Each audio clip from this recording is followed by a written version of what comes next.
Good afternoon. The Myth of the Cave from Plato's Republic, Book 7. Next, said I, compare our nature in respect of education and its lack to such an experience as this. Picture men dwelling in a sort of subterranean cavern, with a long entrance open to the light on its entire width. Conceive them as having their legs and necks fettered from childhood, so that they remain in the same spot, able to look forward only, and prevented by the fetters from turning their heads. Picture further the light from the fire burning higher up and at a distance behind them, and between the fire and the prisoners, and above them a road along which a low wall has been built, as the exhibitors of puppet shows have partitioned before the men themselves, above which they show the puppets. All of that I see, he said. See also, then, men carrying past the wall implements of all kinds, that rise above the wall, and human images and shapes of animals as well, wrought in stone and wood and every material. Some of these bearers presumably speaking, and others silent. A strange image you speak of, he said, and strange prisoners. Like to us, I said. For to begin with, tell me, do you think that these men would have seen anything of themselves, or of one another, except the shadows cast from the fire on the wall of the cave that fronted them? How could they, he said, if they were compelled to hold their heads unmoved through life? And again, would not the same be true of the objects carried past them? Surely. If then they were able to talk to one another, do you not think that they would suppose that in naming the things that they saw, they were naming the passing objects? Necessarily. And if their prison had an echo from the wall opposite them, when one of the passers-by uttered a sound, do you think that they would suppose anything else than the passing shadow to be the speaker? By Zeus, I do not, said he. Then in every way such prisoners would deem reality to be nothing else than the shadows of the artificial objects. Oh, this hurts.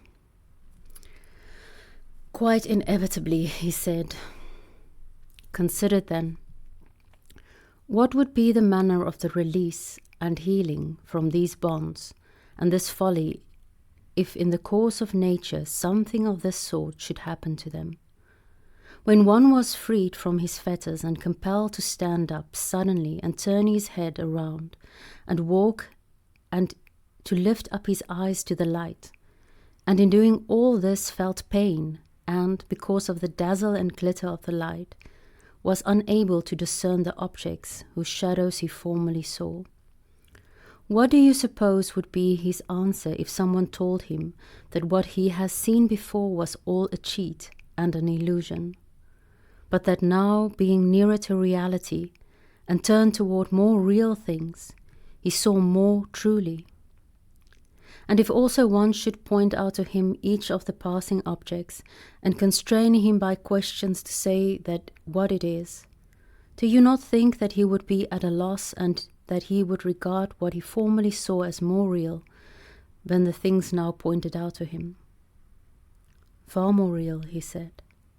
And if he were compelled to look at the light itself, would not that pain his eyes? And would he not turn away and flee to those things which he is able to discern and regard them in a very deed more clear and exact than the objects pointed out?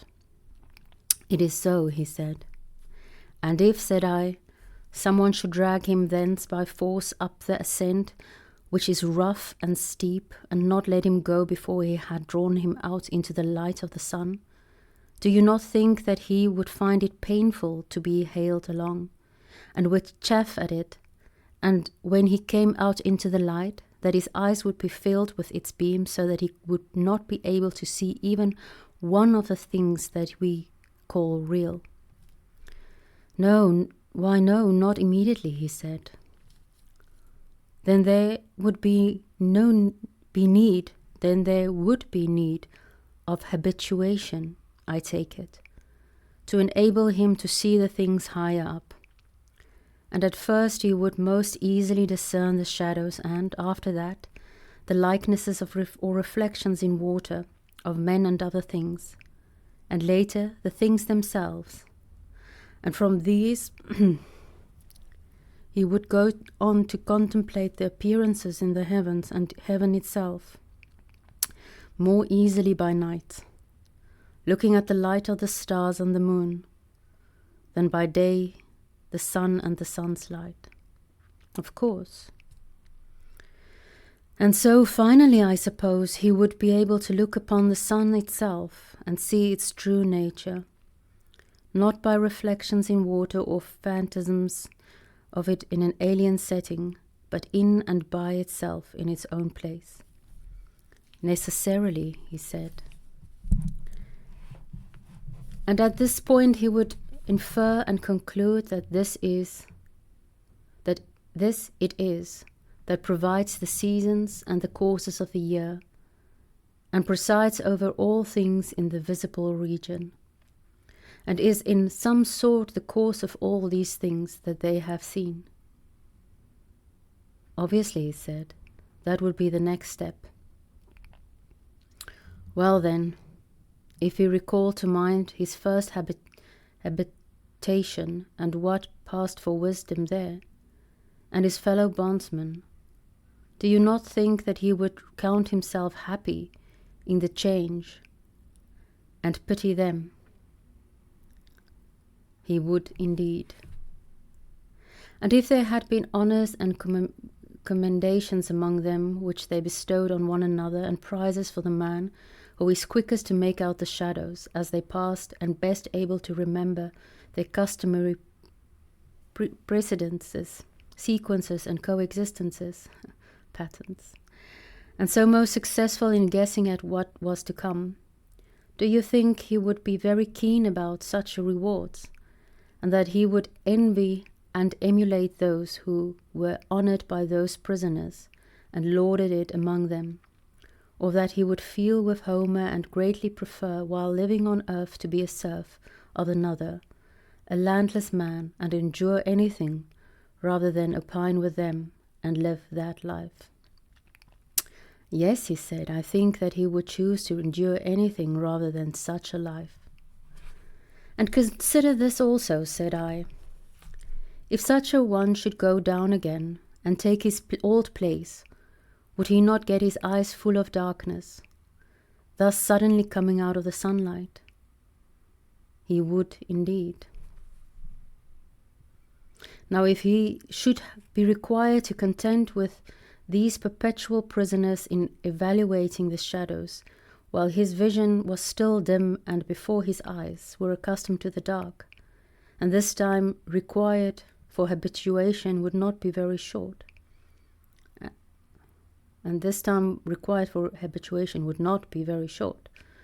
Would he not provoke laughter? And would it not be said of him that he had returned from his journey aloft with his eyes ruined, and that it was not worth while even to attempt the ascent? And if it were possible to lay hands on and to kill the man who tried to release them and lead them up, would they not kill him? They certainly would, he said.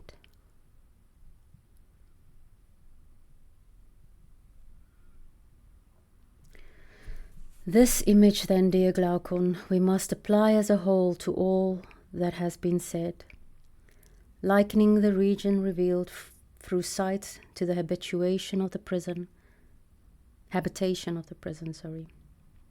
and the light of the fire in it to the power of the sun. And if you assume that the ascent and the contemplation of the things above is the soul's ascension to the intelligible region, you will not miss my surmise, since I don't know how to pronounce that. Since that is what you desire to hear. But God knows whether it is true. But at any rate, my dream as it appears to me is that in the region of the known, the last thing to be seen and hardly seen is the idea of good. And that when seen it must needs point us to the conclusion that this is indeed the cause for all things, of all that is right and beautiful, giving birth in the visible world to light, and the author of light, and itself in the intelligible world being the authentic source of truth and reason, and that anyone who is to act wisely in private or public must have caught sight of this. I concur, he said, so far as I am able.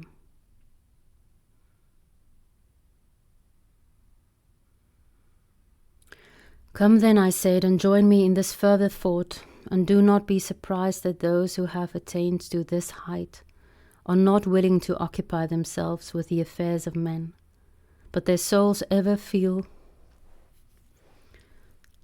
the upward urge and the yearning for that sojourn above.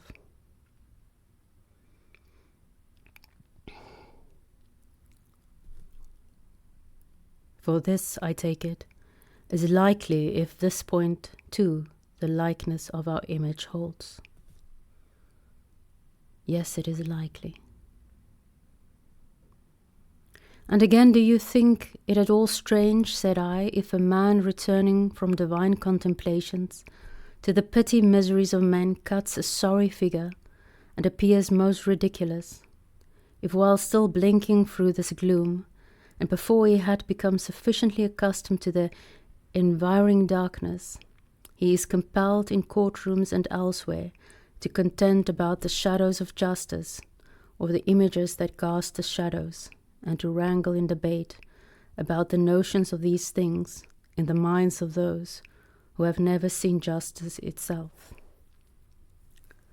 It would be by no means strange, he said.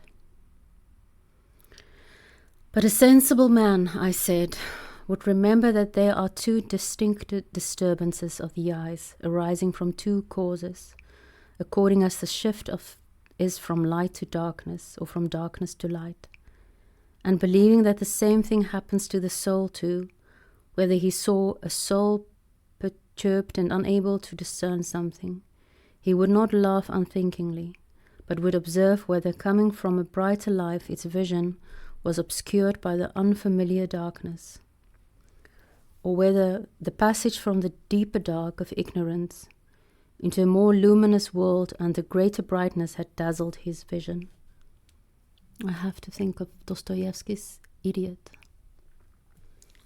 And so he would deem the one happy in its experience and way of life, and pity the other.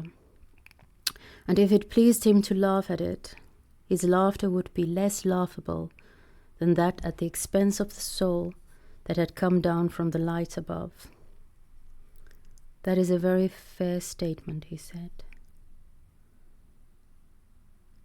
Then, if this is true, our view of these matters must be this, that education is not in reality what some people proclaim it to be in their professions, that what they affirm is that they can put true knowledge into a soul that does not possess it, as if they were inserting vision into blind eyes.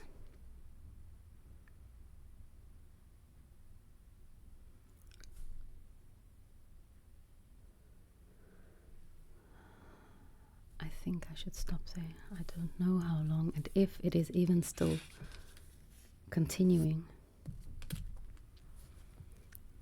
Have a beautiful day.